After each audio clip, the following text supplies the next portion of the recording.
கிறிஸ்துவுக்குள் அன்பானவர்களே, இந்த மாலை வேளையிலே வேதாகம வகுப்பில் வந்திருக்கிற உங்களை அன்போடு வாழ்த்தி வரவேற்கிறோம்.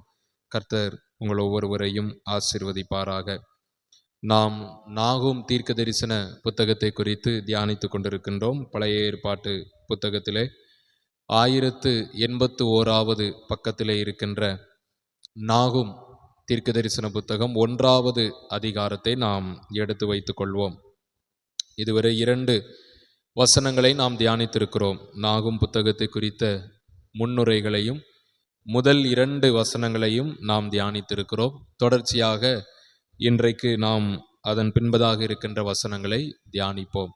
நாகூம் 1ஆம் அதிகாரம் 3வது வசனத்தை நாம் யாவரும் சேர்ந்து வாசிப்போம். கர்த்தர் நீடிய சாந்தமும் மிகுந்த வல்லமையும் உள்ளவர், அவர்களை ஆக்கினை இல்லாமல் தப்புவிக்க மாட்டார். கர்த்தருடைய வழி சுழல் காற்றிலும் பெருங்காற்றிலும் இருக்கிறது, மேகங்கள் அவருடைய பாதத்தூளாய் இருக்கிறது. அன்பானவர்களே, முதல் 3 வசனங்களுக்கு நாம் யெகோவாவின் புகழ் என்று சொல்லி ஒரு தலைப்பை நாம் கொடுத்திருக்கின்றோம்.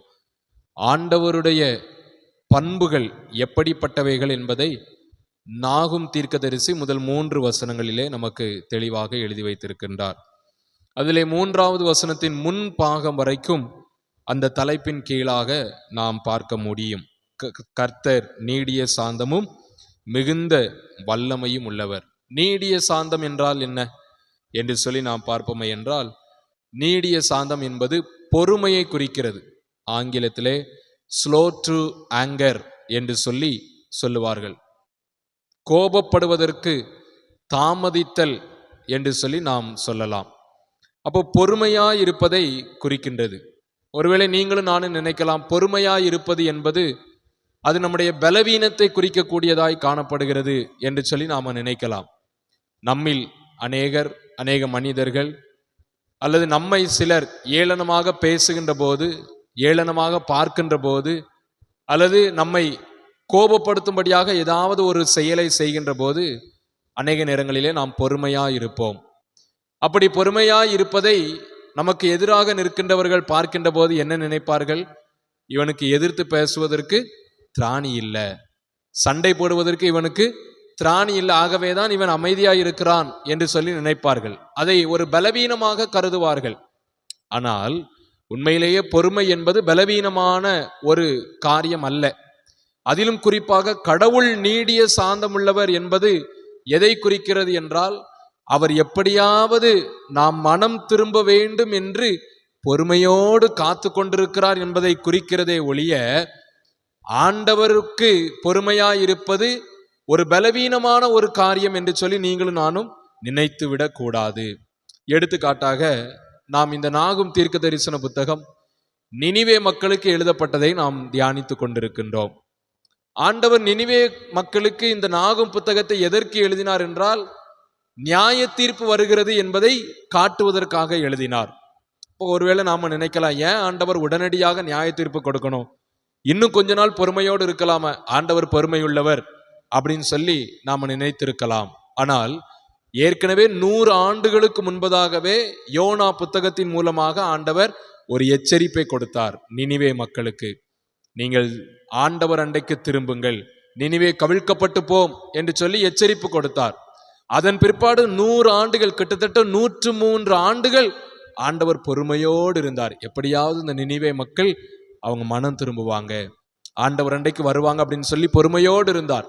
ஆகவே அவருடைய பொறுமையை குறிப்பதற்காகத்தான் இங்கு கர்த்தர் நீடிய சாந்தம் உள்ளவர் என்று குறிக்கப்பட்டிருக்கின்றது. தொடர்ச்சியாக சொல்லப்பட்டிருக்கின்றது மிகுந்த வல்லமை உள்ளவர், கிரேட் டு பவர் என்று சொல்லப்பட்டிருக்கிறது. ஒரு பக்கம் அவர் பொறுமை உள்ளவர் தான், ஆனால் அதே சமயத்துல அவருடைய வல்லமை, அவருடைய மகத்துவம், அவருடைய பலன் அது மிகுதியானது. அவர் கோபப்படுகின்ற போது, அவர் உக்கிரப்படுகின்ற போது அவருடைய வல்லமைக்கு முன்பதாக நாம் நிற்க முடியாது என்பதை உணர்த்தும் விதமாகத்தான் இங்கு நாகூம் தீர்க்கதரிசி எழுதி வைத்திருக்கிறார். தொடர்ந்து பாருங்கள், 3வது வசனத்தின் பின்பாகம், கர்த்தருடைய வழி சுழல் காற்றிலும் பெருங்காற்றிலும் இருக்கிறது, மேகங்கள் அவருடைய பாதத்தூளாய் இருக்கிறது. இந்த 3வது வசனத்தின் பின்பாகத்தில் இருந்து 5வது வசனம் வரைக்கும் ஒரு குறும் தலைப்பை நாம் கொடுக்கலாம். என்ன தலைப்பு கொடுக்கலாம் என்றால், யெகோவா படைப்பின் ஆண்டவர், சிருஷ்டிப்பின் ஆண்டவர் என்று சொல்லி நாம் ஒரு தலைப்பை கொடுக்கலாம். இந்த 3 வசனங்களை நீங்கள் பார்ப்பீர்கள் என்றால், 3ஆம் வசனம் பின்பாகத்தில் இருந்து 4ஆம் வசனம் 5வது வசனம், இந்த 3 வசனங்களிலுமே ஆண்டவருடைய படைப்பு எப்படிப்பட்டது, அந்த படைப்பின் மீது ஆண்டவருடைய வல்லமை எப்படிப்பட்டது என்பதை நாகும் தீர்க்கதரிசி எழுதி வைத்திருப்பார். இங்க பாருங்க, 3வது வசனத்து பின்பாகம், கர்த்தருடைய வழி சுழல் காற்றிலும் பெருங்காற்றிலும் இருக்கிறது, மேகங்கள் அவருடைய பாதத்தூளாய் இருக்கிறது. இங்கு முக்கியமான வார்த்தை 3 வார்த்தை, சுழல் காற்று, பெருங்காற்று, மேகங்கள். ஏன் சுழல் காற்று பெருங்காற்று என்று சொல்லி அந்த வார்த்தைகள் பயன்படுத்தப்பட்டிருக்கிறது என்றால், பழைய ஏற்பாட்டு காலத்திலே, பண்டைய காலகட்டத்திலே மக்களுக்குள்ளாக ஒரு எண்ணம் ஒன்று இருந்தது, ஒரு மூட நம்பிக்கை என்றும் கூட நாம் வைத்துக் கொள்ளலாம்.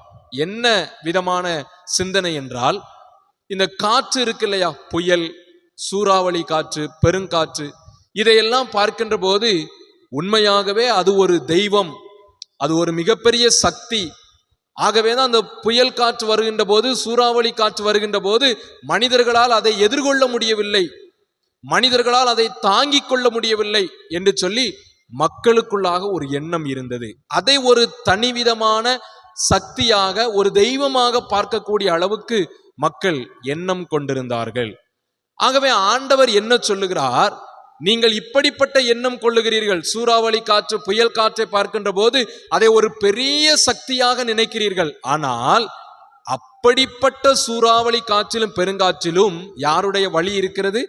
கர்த்தருடைய வழி இருக்கிறது. அப்படி என்றால் என்ன அர்த்தம்?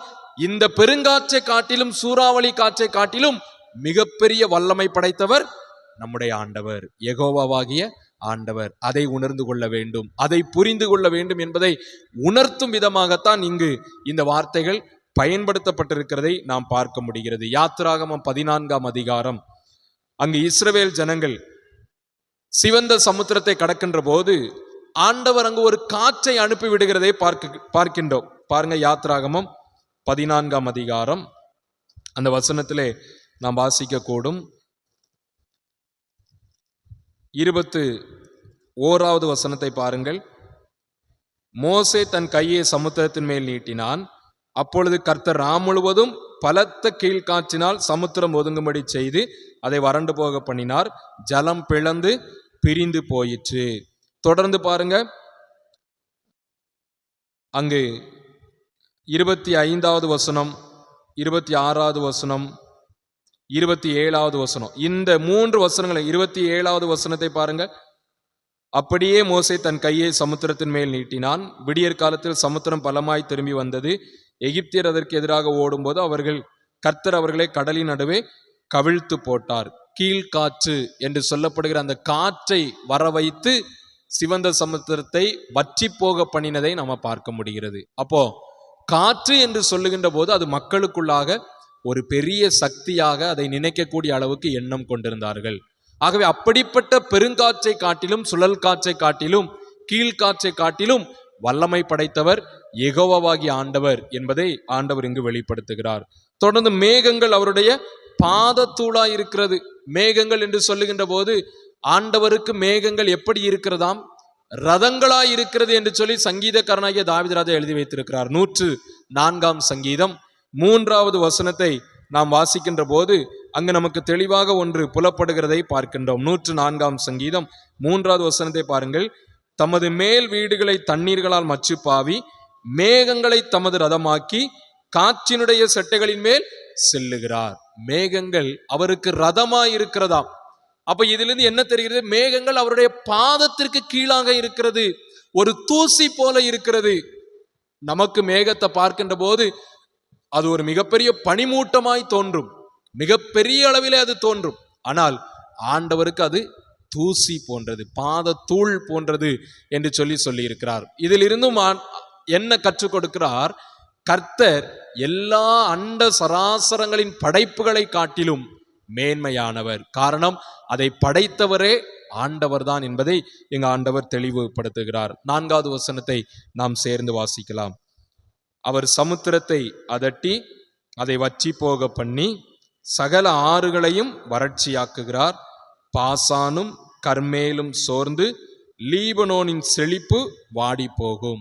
காற்றிலிருந்து இப்ப ஆண்டவர் கடலுக்கு மாறுகிறார். பாருங்க, கடல் சமுத்திரத்தை வற்றி போக பண்ணுகிறவர். அதைத்தான் நம்ம யாத்ராகம 14ஆம் அதிகாரத்திலே வாசிக்க கேட்டோம். அங்கு சிவந்த சமுத்திரத்தை ஆண்டவர் வற்றி போக பண்ணுகிறதை நம்ம பார்க்கின்றோம். ஆண்டவர் கடல்களுக்கு மேலே அதிகாரம் படைத்தவர். இதைத்தான் இயேசு கிறிஸ்துவும் இந்த உலகத்திலே வாழ்கின்ற போது அங்கு கலிலேய கடலிலே அங்கு யாத்திரை பண்ணுகின்ற போது, கப்பலிலே யாத்திரை பண்ணுகின்ற போது உண்டான பெரும் காற்று, இரைச்சல் எல்லாவற்றிலேயும் ஆண்டவர் அதிகாரமுடையவராய் அதை அமைதிப்படுத்தியதை நம்ம பார்க்க முடிகிறது. அப்ப இதிலிருந்தும் கற்றுக் கொடுக்கிற காரியம், சமுத்திரத்தை ஒரு மிகப்பெரிய கடவுள் போன்று நினைக்கிறீர்களே, அந்த சமுத்திரத்துக்கும் மேலான வல்லமையை படைத்தவர் நான் என்பதை ஆண்டவர் இங்கு கற்றுக் கொடுக்கிறார். தொடர்ந்து பாருங்க, அந்த 4வது வசனத்தின் பின்பாகம் பாசான், கர்மேல், லீபனோன் 3 விதமான இடங்களின் பெயர்கள் அங்கு பயன்படுத்தப்பட்டிருக்கிறதை நம்ம பார்க்கின்றோம். கர்மேல் என்பது எதை குறிக்கிறது என்றால் பர்வதத்தை குறிக்கிறது. கர்மேல் பர்வதம். கர்மேல் பர்வதத்துல ஒரு மிகப்பெரிய சம்பவம் நடந்தது. என்ன சம்பவம் யாருக்காவது தெரியுமா?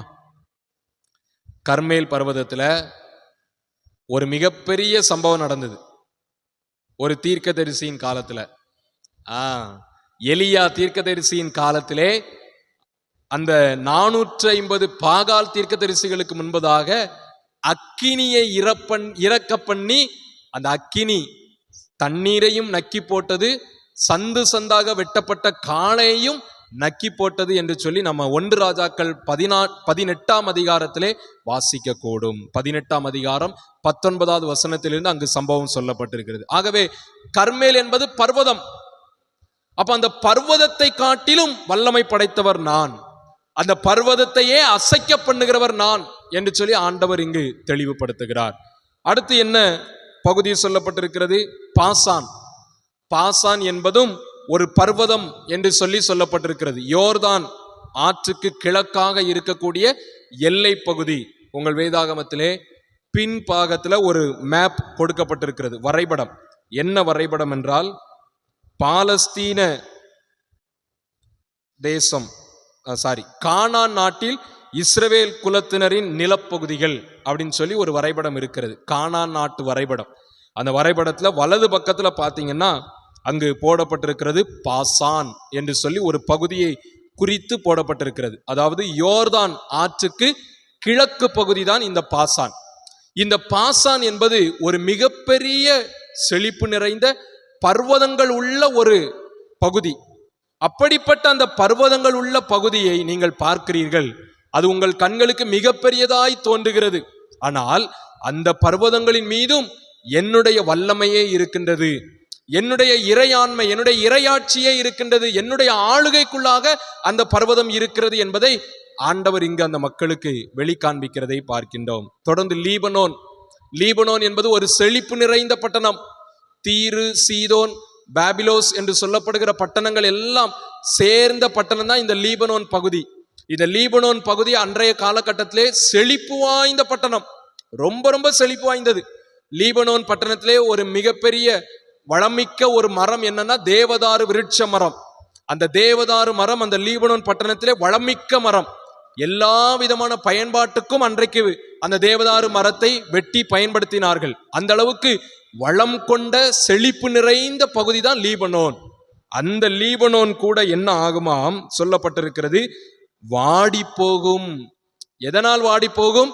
நீங்க பார்க்கிறீங்க செழிப்பு நிறைந்த பகுதி அப்படின்னு சொல்லி, ஆனா அதன் மீதும் என்னுடைய வல்லமையை நான் காண்பிக்கின்ற போது அந்த செழிப்பும் வாடி போகும் என்று சொல்லி இங்கு சொல்லப்பட்டிருக்கிறதை நாம் பார்க்கின்றோம். தொடர்ந்து 5வது வசனத்தை நம்ம பார்ப்போம். 5வது வசனம் நம்ம எல்லாரும் சேர்ந்து வாசிப்போம். அவர் சமூகத்தில் பர்வதங்கள் அதிர்ந்து மலைகள் கரைந்து போகும், அவர் பிரசன்னத்தினால் பூமியும் பூச்சக்கரமும் அதில் குடியிருக்கிற அனைவரோடும் எடுபட்டு போம். நாம 4வது வசனத்துல வாசிக்க கேட்டோம் இல்லையா? பர்வதம், பாசான் பர்வதம், கர்மேல் பர்வதம், லீபனோன் பட்டணம், இவைகள் எல்லாம் ஆண்டவருடைய பிரசன்னத்துக்கு முன்பதாக ஒன்றுமில்லாமல் அழிந்து போகும் என்று சொல்லி ஆண்டவர் இங்கு தன்னுடைய வல்லமையை வெளிக்காண்பிக்கின்றதை நாம் பார்க்கின்றோம்.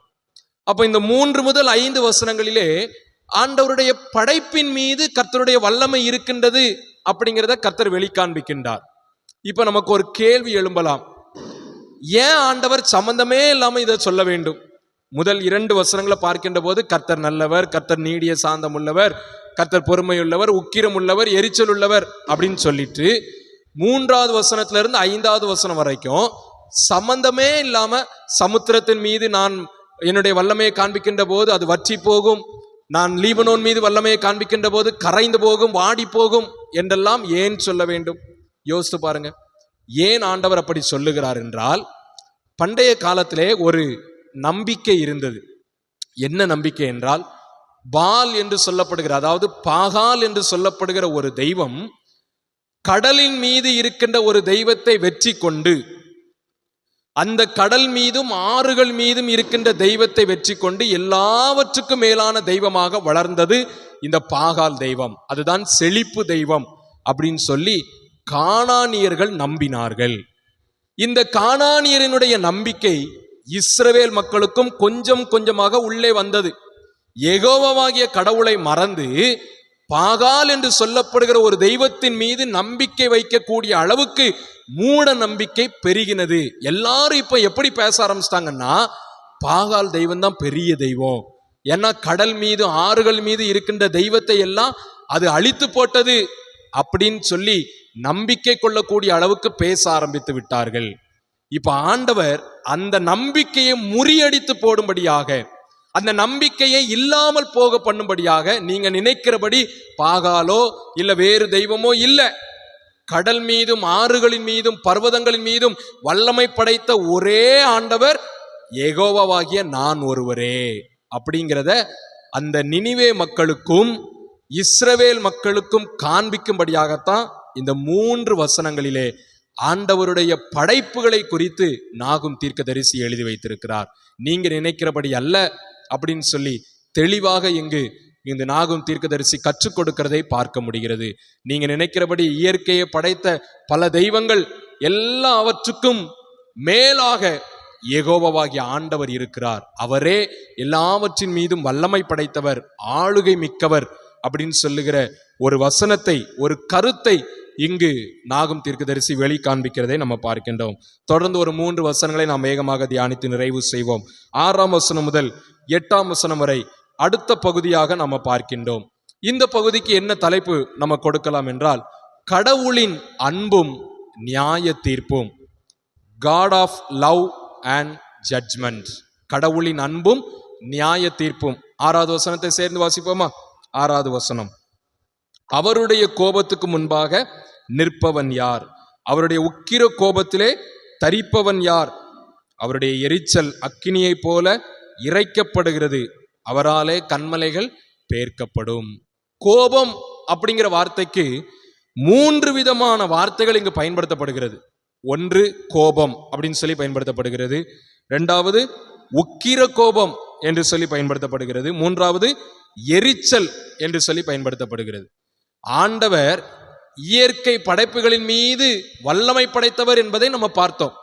இப்படிப்பட்ட வல்லமை படைத்தவர் கோபப்பட்டால், இப்படிப்பட்ட வல்லமை படைத்தவர் உக்கிர கோபப்பட்டால், எரிச்சல் பட்டால் நீங்களும் நானும் நிற்க முடியுமா என்பதை உணர வேண்டும், என்பதை நினைத்து பார்க்க வேண்டும். நினிவே மக்களே, இஸ்ரவேல் ஜனங்களை நினைத்து பாருங்கள்.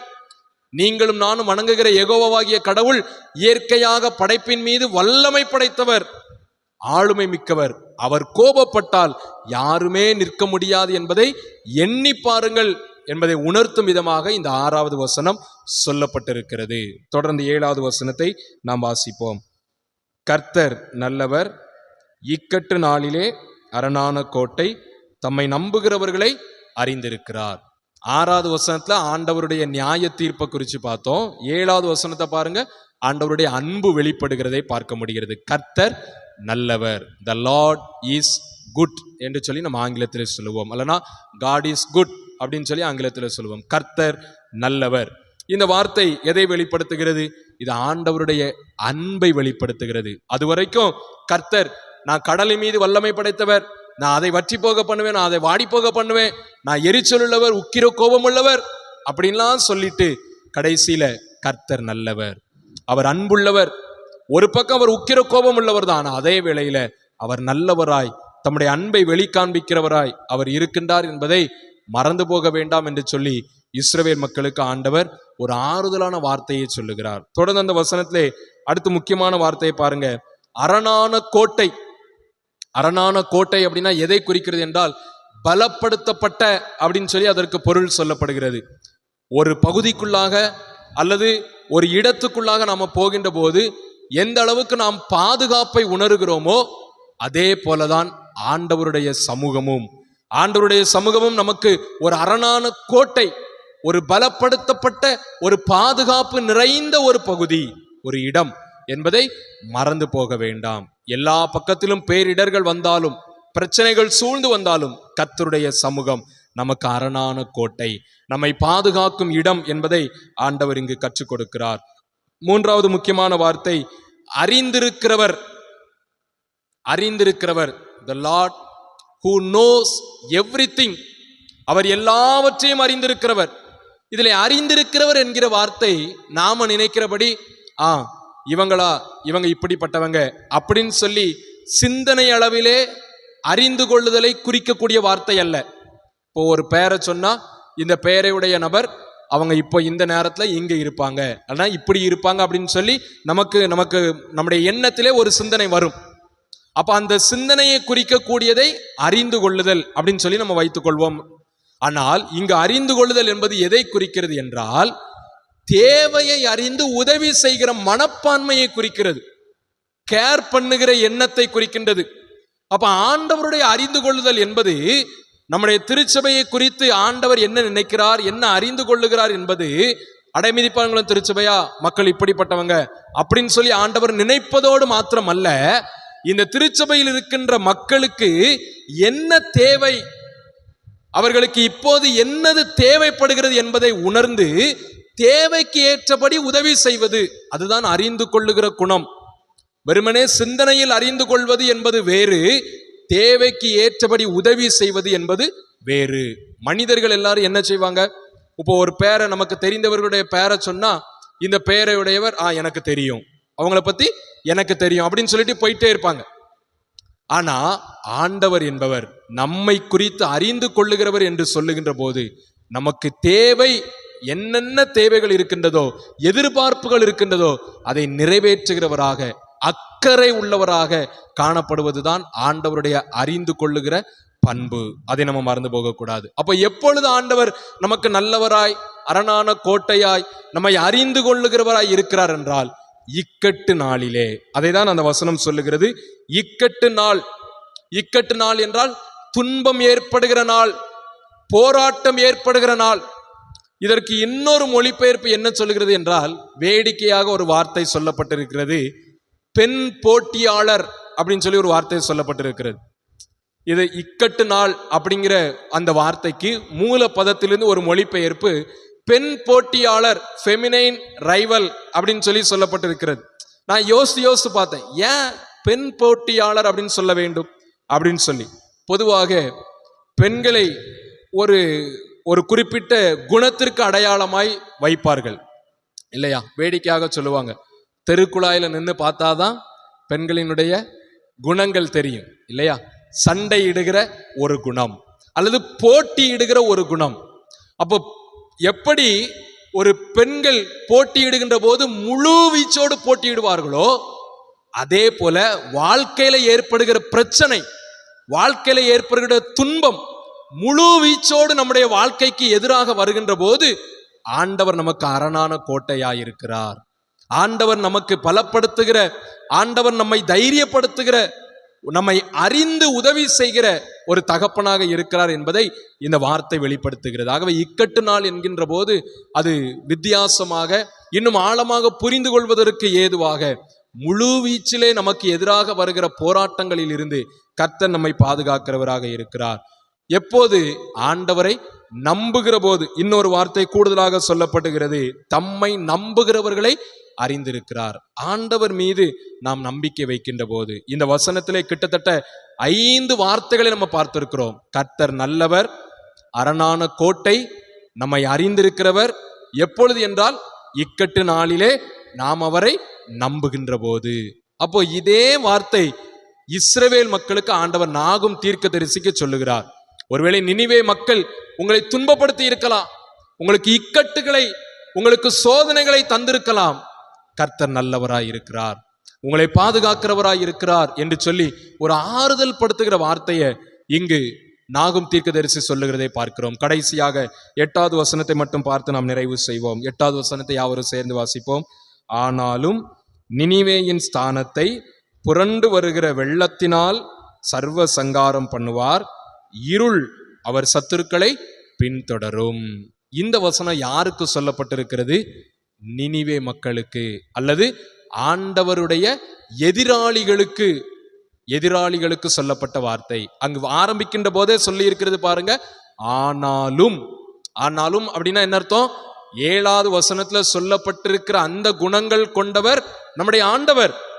ஆனாலும் ஆனாலும் நினிவேயின் ஸ்தானத்தை புரண்டு வருகிற வெள்ளம் போல. புரண்டு வருகிற வெள்ளம் என்பது எதை குறிக்கிறது? ஜலப்பிரளயத்தை குறிக்கிறது.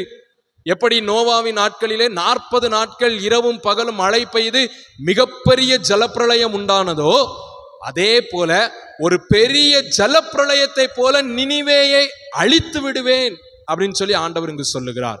ஏனென்றால் தன்னுடைய மக்களுக்கு எதிராக நினிவே செயல்பட்டதினாலே அந்த அசீரிய சாம்ராஜ்யம், அந்த அசீரியாவின் தலைநகரமாகிய நினிவே இஸ்ரவேல் மக்களுக்கு, சமாரியா மக்களுக்கு எதிராக செயல்பட்டதினாலே ஆண்டவர் சொல்லுகிறார், நான் நல்லவர் தான், இக்கட்டு நாள்ல நம்புகின்ற போது அடைக்கலமா இருக்கிறவர் தான், ஆனா நினிவே மக்களுக்கு நான் நியாய தீர்ப்பு செய்வேன், ஜலப்பிரளயத்தை போல அழிக்க பண்ணுவேன் என்று சொல்லுகிறார். கடைசியில இப்படி சொல்லி முடிக்கிறார், இருள் அவர் சத்துருக்களை பின்தொடரும். இருள் என்பது இங்கு எதை குறிக்கிறது என்றால் மரணத்தை குறிக்கிறது. டெத், மரணத்தை குறிக்கிறது. நினிவே மக்கள் மரணத்திற்கு உள்ளாக்கப்பட்டிருக்கிறார்கள், மரண ஆக்கினைக்கு உள்ளாக்கப்பட்டிருக்கிறார்கள் என்பதை இங்கு கற்றுக் கொடுக்கிறது. இது நினிவே மக்கள் என்று சொல்லி பழைய ஏற்பாட்டில நம்ம பார்த்தாலும், தற்காலத்தில் இதை எப்படி எடுத்துக்கொள்ளலாம் என்றால், ஆண்டவருக்கு விரோதமாய் செயல்படுகிற எல்லோருக்கும் இதுதான் நிலைமை, இதுதான் நிலைமை. ஆகவே எனக்கன்பானவர்களே, இந்த 6 வசனங்களில் நாம கற்றுக்கொண்ட காரியங்கள், கடவுளுடைய அன்பையும் கற்றுக்கொண்டோம் ஒரு பக்கம், இன்னொரு பக்கம் கடவுளுடைய நியாய தீர்ப்பையும் கற்றுக்கொண்டோம். ஆண்டவர் நல்லவர் தான், நீடிய சாந்தம் உள்ளவர் தான், ஆனா அதே வேளையில உக்கிர கோபம் உள்ளவர். ஆனா அதே நேரத்துல தமக்கு எதிராக எழும்புகிறவர்களுக்கு நிச்சயமாக நியாய தீர்ப்பு செய்கிறவர் என்பதை நாம் மறந்து போக வேண்டாம் என்று இந்த பகுதியிலிருந்து நாம் கற்றுக்கொண்டோம். தொடர்ந்து நாம் அடுத்த வகுப்பிலே மீதமுள்ள வசனங்களை கற்றுக்கொள்வோம். கர்த்தர் நம்மை ஆசீர்வதிப்பாராக. ஆமென்.